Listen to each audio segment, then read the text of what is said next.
Black revolutionaries, distillery owners, Italian fashion retailers, and Motown Grammy winners all share their best stories never before told in any other media outlets on Detroit is Different. Visit DetroitisDifferent.com or download the Detroit is Different app on Apple's App Store or Google's Play Store. Yo, rolling.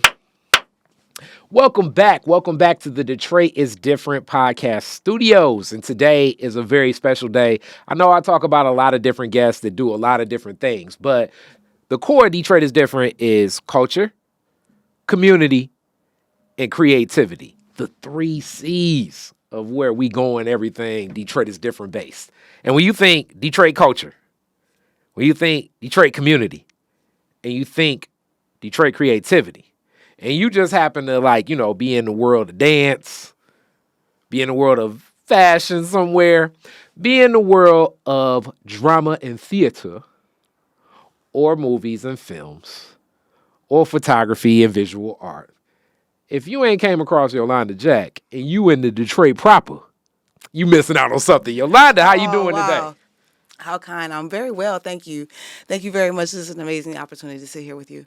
All day. And you got something big. It's like I saw something that there was like a new play at the Detroit Repertory Theater. Yes. Right here in my neighborhood. Right in the hood. Is one of the oldest playhouses that does exist in community, but like for real, like in the neighborhood, meaning like in my neighborhood. Yes. Linwood, Davidson, Dexter, 12th Street, Right 14th, right Burlingame, Glendale. 67 years. 67 years. Right there on Woodrow Wilson. Right on Woodrow Wilson. Period. And for us that more affectionately from the hood, we call it the rock bottom. Because people say, what rock bottom? Is Woodrow Wilson. So amongst all of the artistry of Big Herc, also lied Detroit Theater. And somebody bringing life and pouring life into it. When I saw it, I was like, Director Yolanda Jack, that gotta be Yolanda that I know. That's me. So I'm like, you getting into directing? Where you find the time to carve out all of this from? Well, it's a blessing. We have opportunities extended to us. People just really find ways to encourage me and help me deepen myself into the worlds that I have been in. I love theater. I've been in theater, been doing theater since high school in some form or fashion. But and I always really saw myself on stage. I always saw myself as a performer, as an actress. Even when it came to doing things that weren't in theater, I always saw it as I saw myself on the talent side, on the presentational side of it, as opposed to being backstage. And then I got into stage management, and I realized the importance of a stage manager. And then I got an opportunity to really see how all of the pieces fit together, and the director is one of the most important parts of the whole collaborative aspect of theater. So directing this show especially was an honor indeed. So did you go to the resale shop and was like, let me get my raspberry beret? I'm just messing with you. It's like the ideas of what people think an actor, director is, versus the realism is two totally different worlds. Well, yes and no. I mean, I think there is a little bit of that kind of, position, because you are the person who is shaping the ideas, the creative, artistic vision of the production. So in a way, there is that kind of cliche, beret kind of thing. But there's also the fact that if you're serious, if you really take to heart what you're doing, you realize that you really have the playwright's words in your hand. You have the production in terms of all of the performers, all of the designers. Everybody is looking to you. So you must have a way to communicate with all of these people towards a goal that you have in your mind. So it's a really beautiful, powerful, strange, and sometimes frustrating, but amazing process, because that frustration, that pain, the love, the stress of time, all of those things help to compress into an amazing opportunity to put together something that, for me, I love it. I love it. I love it. I love it.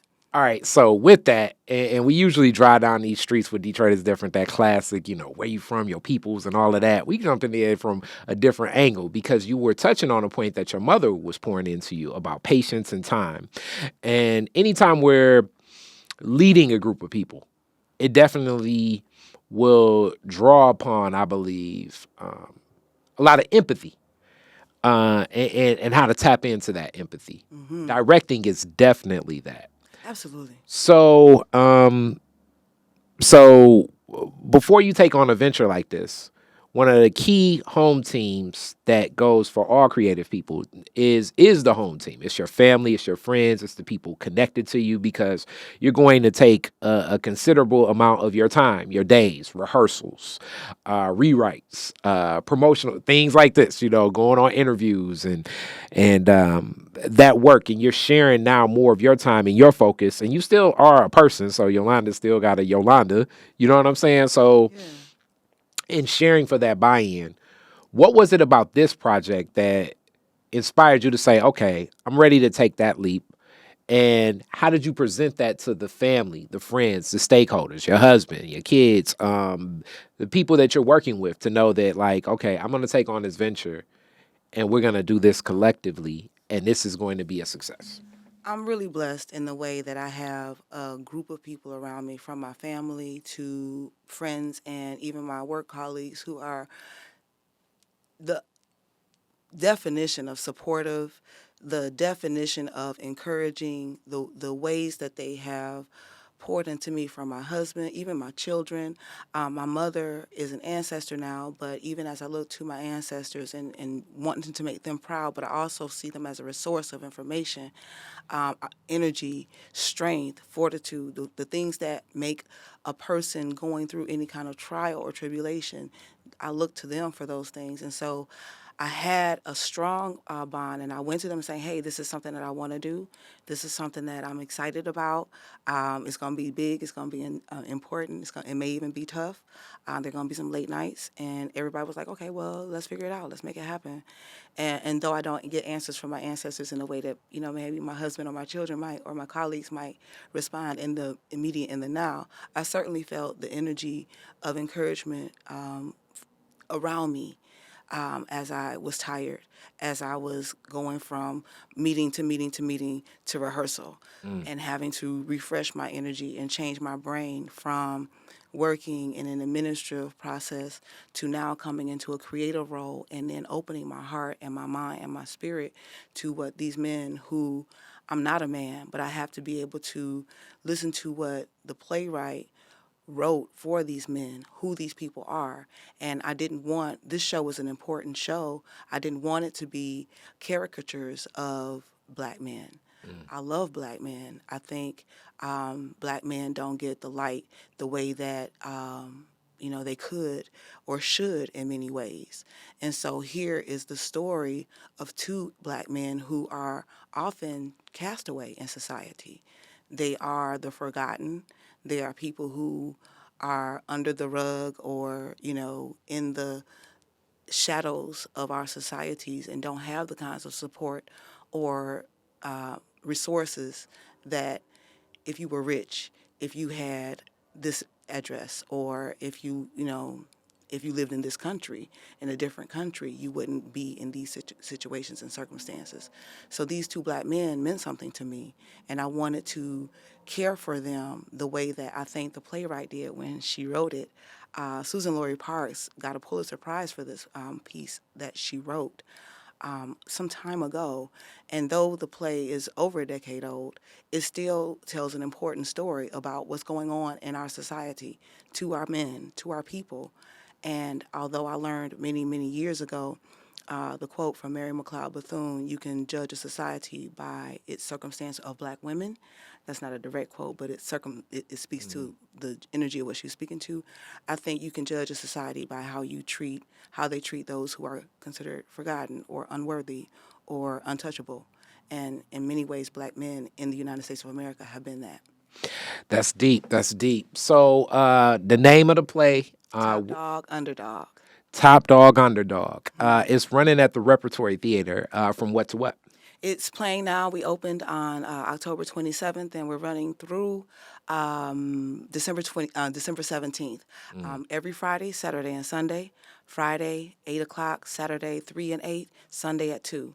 And the show, you can go to the website, the Detroit Repertory website, get your tickets. If you get them in advance, it's a little bit cheaper than if you buy them at the door, but tickets are available, and we definitely encourage you to check out the website and see how you can support amazing live theater for people who are committed to doing great, amazing art from the beginning. And one of the things that I love about the Detroit Repertory Theater, especially in this city, when it was founded by people who are not of African descent. Bruce Milan and Barbara Busby were visionary in that they wanted to make sure that they hired anybody who was the best person for the role. And at that time, it was especially difficult to see blacks and whites on stage at the same time.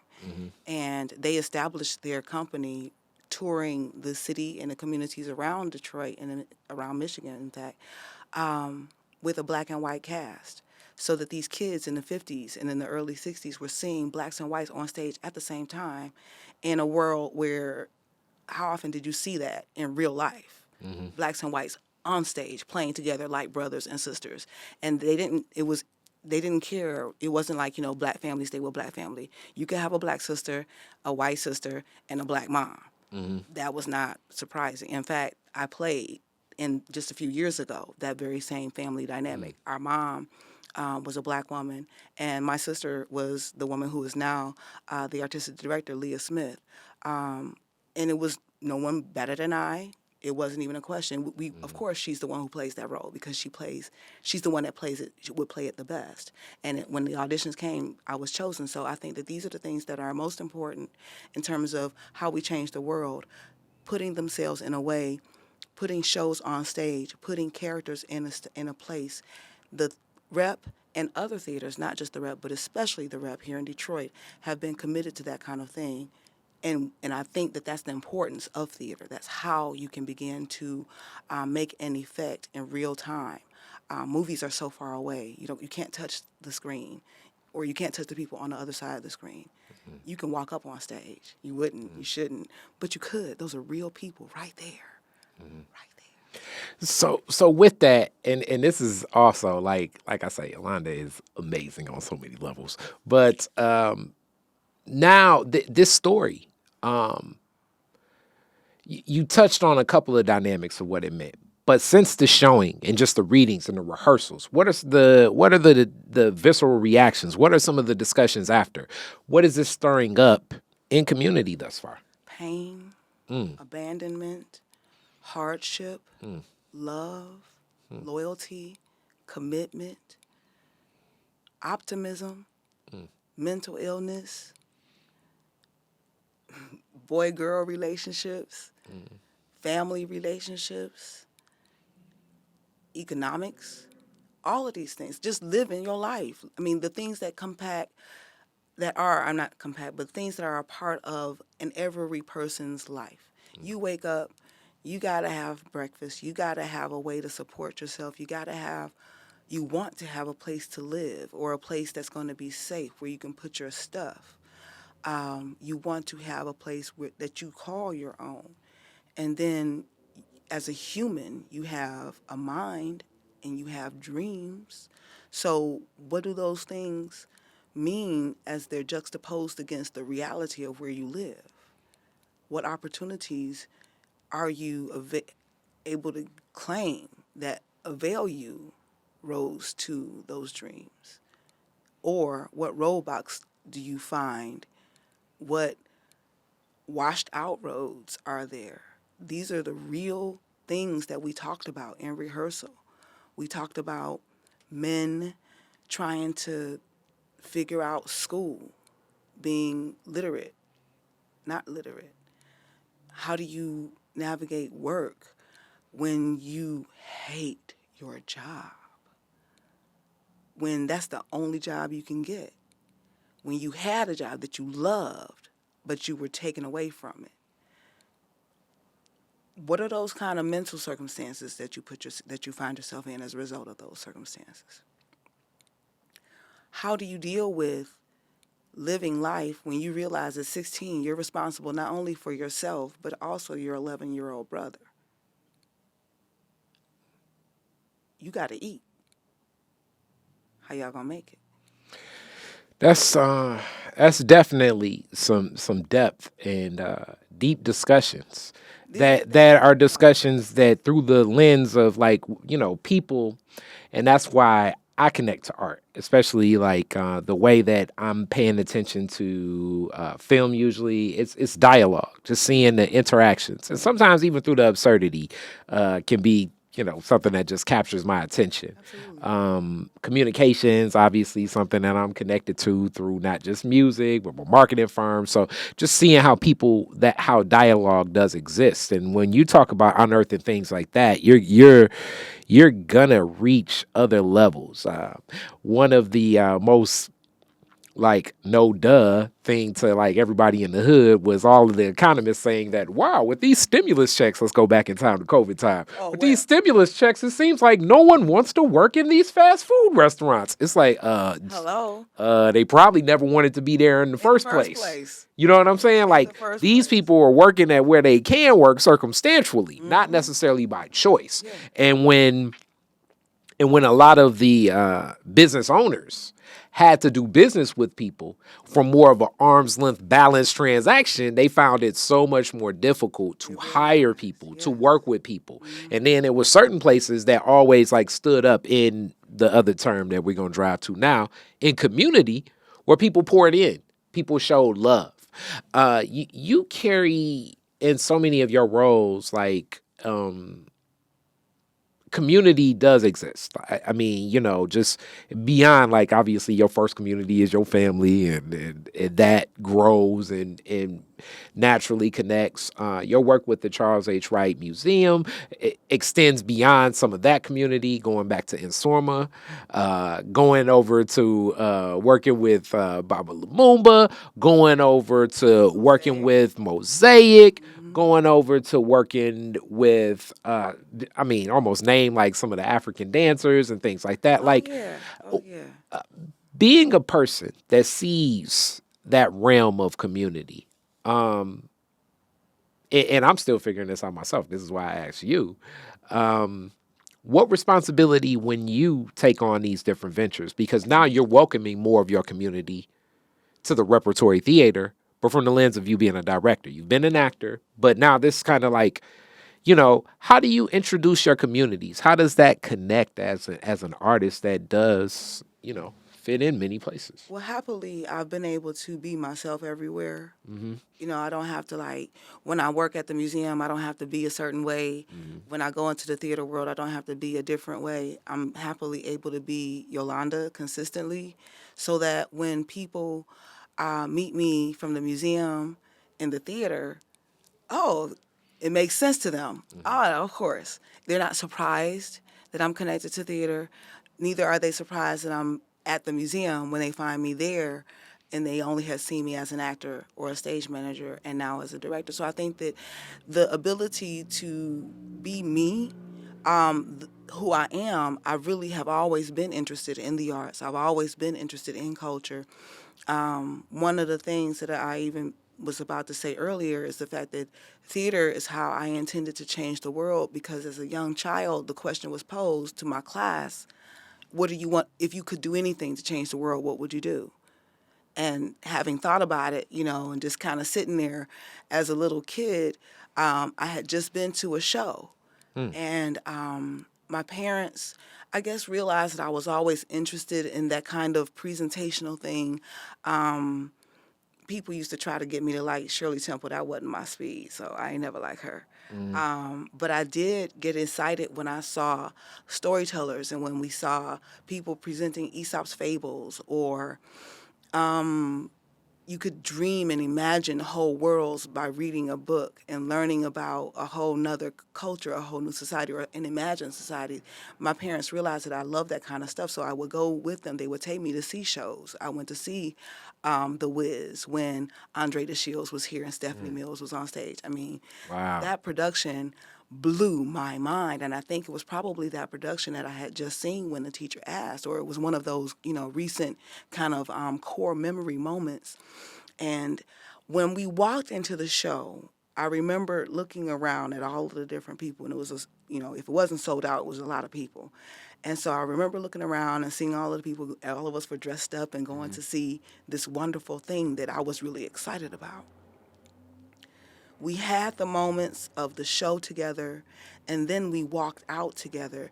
But when we walked out together, we were all looking at each other and smiling and appreciating how we just, oh, that was good. Yeah, what was your part? Yeah. Or somebody would sing a song, more than 3 or 4 people who weren't sitting next to each other would join in with them. You know what I mean? That was an immediate, instant community and an immediate, instant connection and bond that I had with people that I would probably never see again. But I understood the connecting that we had in that moment. And that was powerful to a little kid. You know what I mean? Like how, because TV didn't do it, I didn't think in that way. And I hadn't experienced that in films yet at that point. But those people on stage singing and dancing and telling this great story that we all knew, that wasn't important. It was this moment that we had together, which was,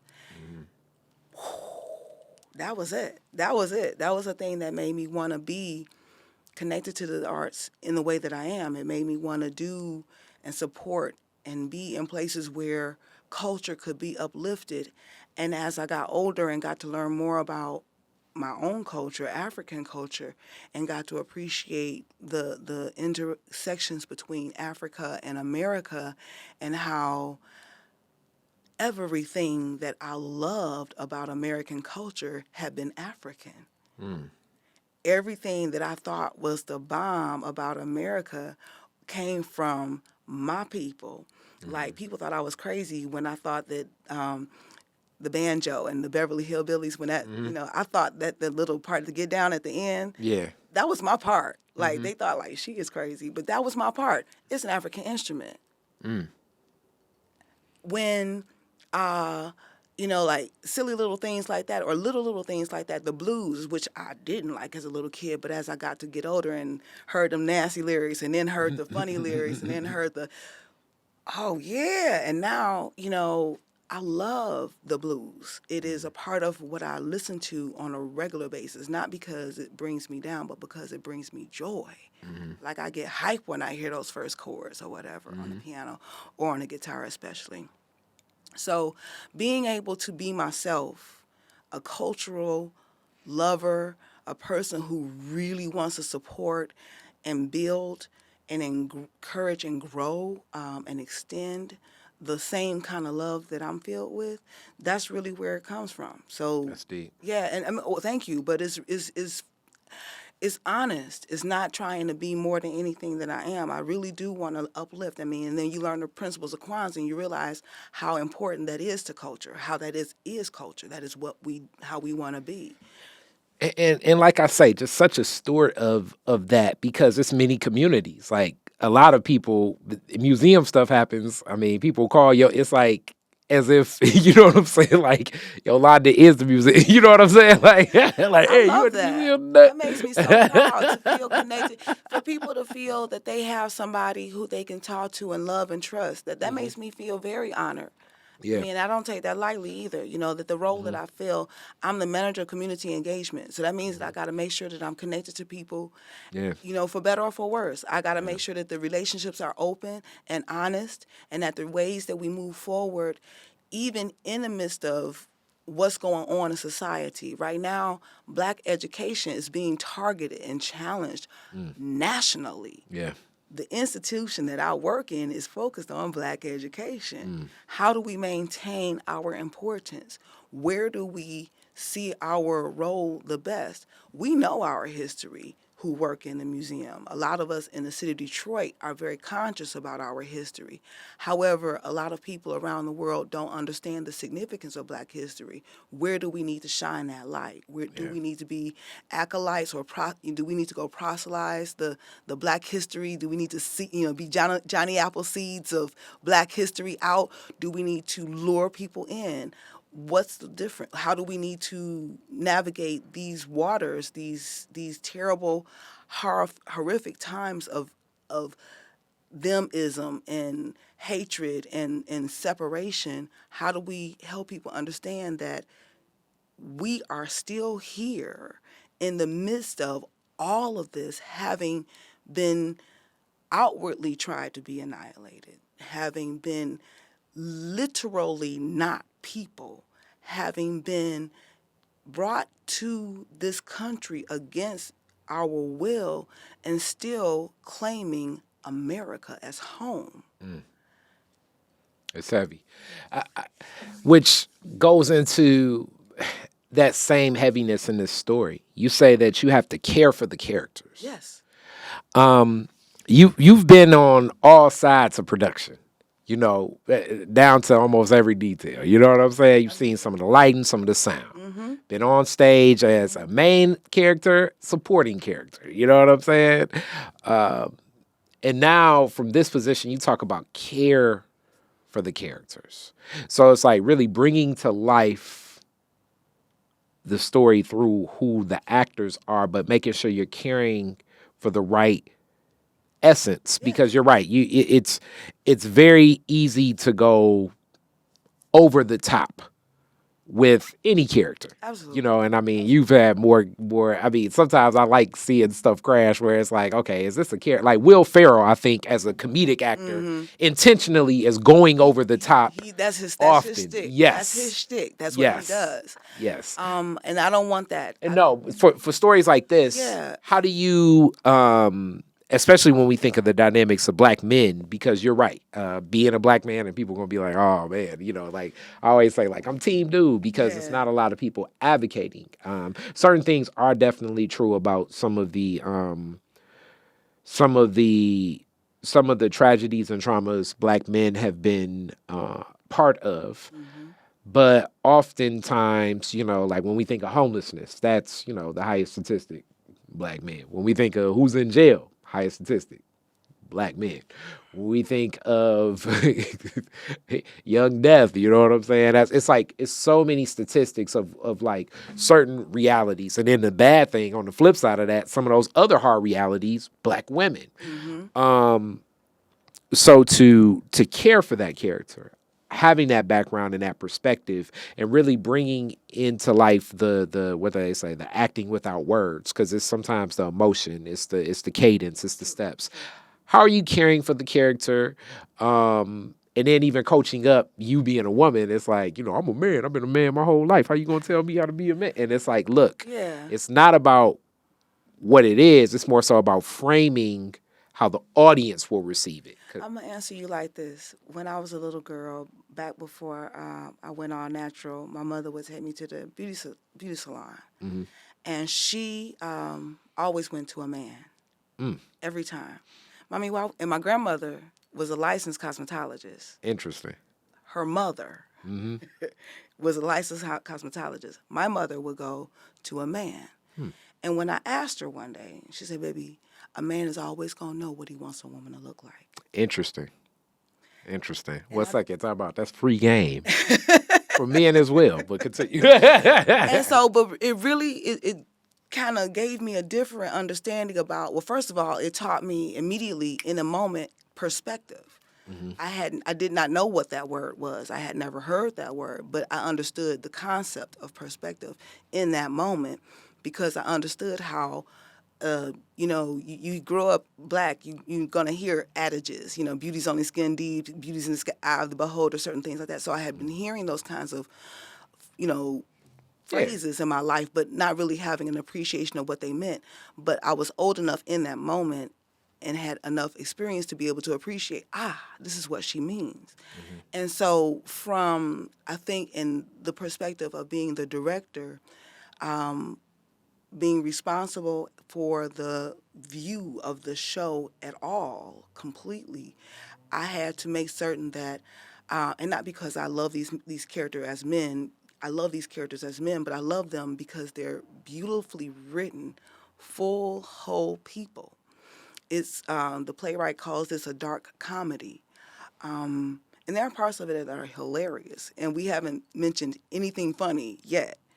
In terms of the subject matter, but there are parts of that show where people are like, oh my gosh, you can hear the laughter, like the tears in the laughter, you know what I mean? Like, this is so funny. But also and I like, as people say sometimes, I like harsh comedy, but it's like Richard Pryor when we think of it, like through these things that aren't supposed to be funny comes moments of clarity, because it's like sometimes all you can do is just say, Laugh. like, you Shake your know, head you, and you laugh. you can shake your head and laugh at these traumatic moments to find some pieces to move forward. And that's just a part of some of these experiences, as like most times, like people always will think me and you may be serious as ever, but most times we're connecting, we're laughing Yeah. and in jest and in fun of looking to mix those three C's of creativity, culture, and our community. That's right. Because if you don't take a step back to like be like, all right, let me appreciate and enjoy this, let me smile, let me laugh a little,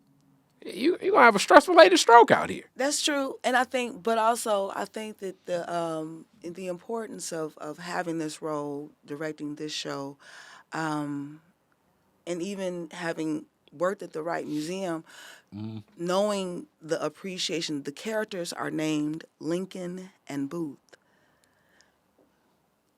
By itself, that doesn't mean anything. These are just two names. But then when you put these two names into context with what one of the characters does for a living, he's a Lincoln impersonator. Wait, what?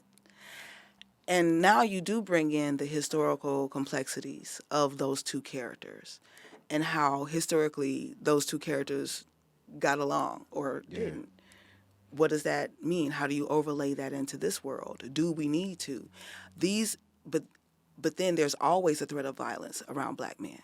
Yeah. Whether you incorporate that particular violence of Booth being the assassin for President Lincoln, there's always a threat. But the playwright specifically, I think, chose these names to increase maybe, or to have fun with maybe, or to just kind of poke a bear and see what happens when you add these kinds of idiosyncratic things.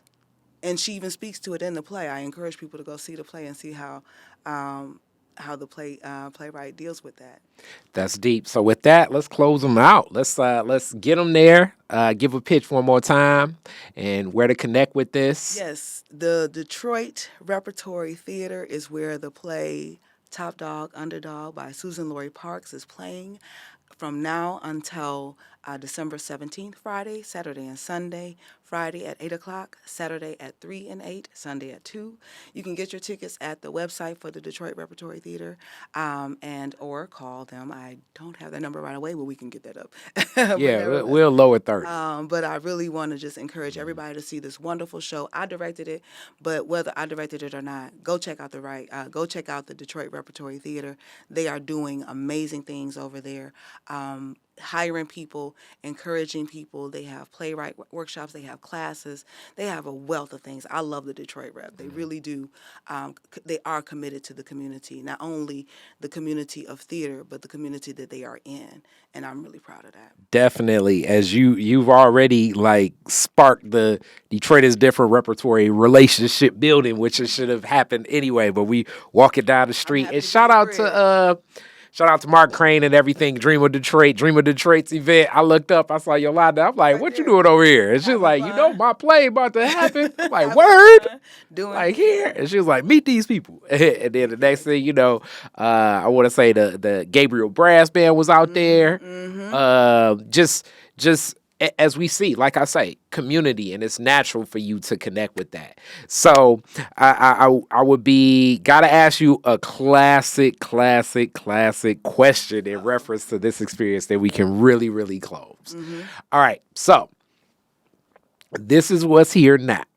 All right, in directing, what do you see next? And who are some people you want to work with? Oh, wow. In terms of directing for what do I want to see next for myself, I'm ready to go back on stage. In fact, I will be going back on stage in a few months at the Detroit Rep, but I want to direct more. And you will soon see producer Yolanda Jack, along with her husband, with One World Theater Company. So you'll be seeing One World Theater Company, which is our company, online. So that's really what's on the back burner right now, but not too far back. And so you'll be seeing that. And who do I want to work with? I want to work with everybody. I want to work with everybody. I don't have, we want to work with stars, absolutely. But, you know what I mean? I also want to work with people who ain't born yet. So I feel like we got to I'm not limiting myself, nor do I think that I should, but also I think that the ability to spread love and to spread the love of culture and through theater, I can't be saying, oh, I want to work with this person or that person, because I don't know how that's going to, pan out. But I do know I want to work and do the best kind of work that I can to spread love, to share connections, to help people understand that across this planet, humans, I don't care where you from, we all love, we all have jealousy, we all have hunger, we all have pain, and we can understand those stories. And when we understand those stories, we can understand each other and make it better for ourselves. That's what's up. Peace. That's what Detroit is different. Thank you. Detroit is Different is where you get information, artistry, history, music, and even comedy. Detroit is Different, a home for the culture of Detroit. Visit online at DetroitisDifferent.com today.